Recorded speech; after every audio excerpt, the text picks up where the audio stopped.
Chinese government has announced that doing any transactions in cryptocurrency is now illegal. Holding it, apparently you can still hold it, and this comes after Bitcoin servers being kicked out of the country. So yes, they've pushed the button. Go ahead, Balaji. To Friedberg, I would say BitTorrent is what kept the record industry honest. And that kind of forced them to the table of iTunes. So to Chamath's point also, I wouldn't call it more evil, I'd call it more good.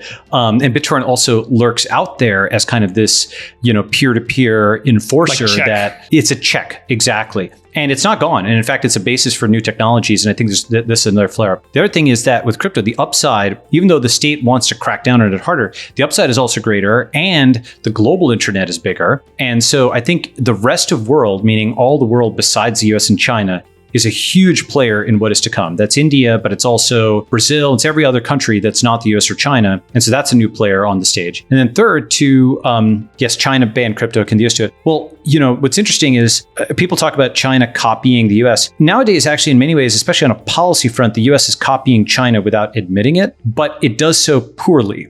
For example. Lockdown.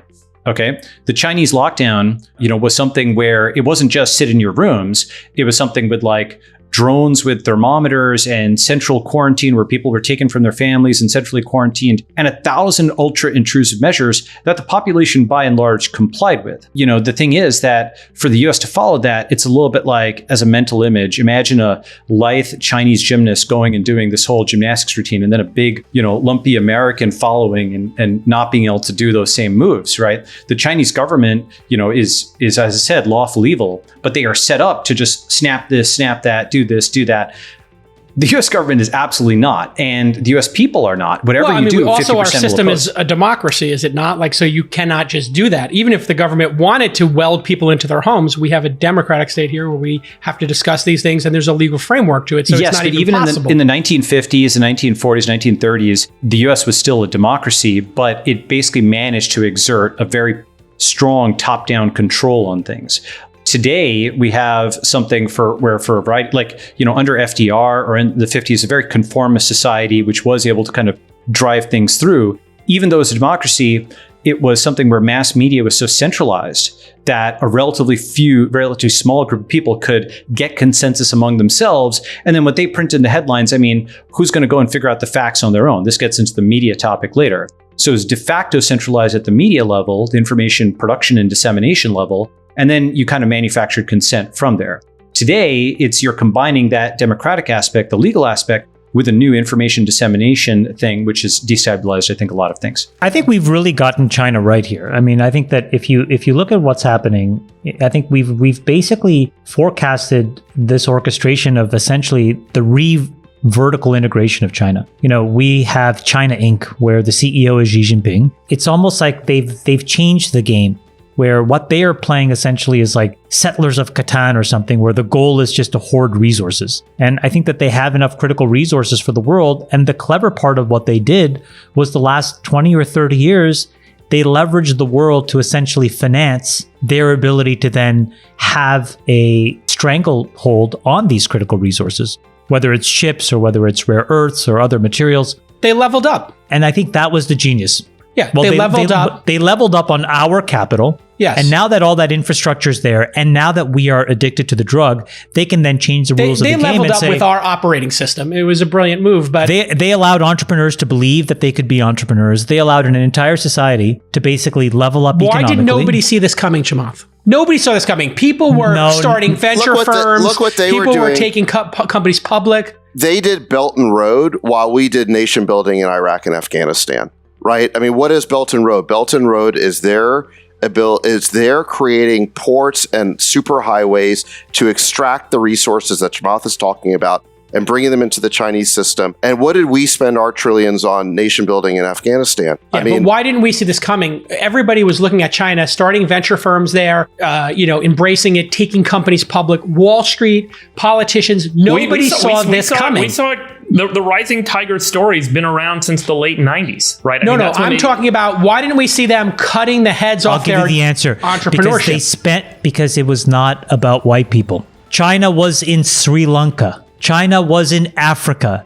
These are not sexy, interesting places to Argentina, white Western Brazil. audiences. And so that's why it didn't matter. Because we all thought that these are countries that are sort of, squalid, third world, developing nation states that don't really matter. They don't necessarily have the resources that matter. But what did China do? They realized that those folks are the future GDP. Those folks are the future population pools, the young that can actually do the hard work. And then they went and they secured, again, So not only the did they critical resources. Now, so that's one thing. Hold on. So that's one thing. I think we entirely missed it because, as David said, the military-industrial complex doesn't look at a developing nation and say, we want to be there. It looks at Afghanistan and says, we want to dominate it because we can actually feed off of that domination. So that's one thing.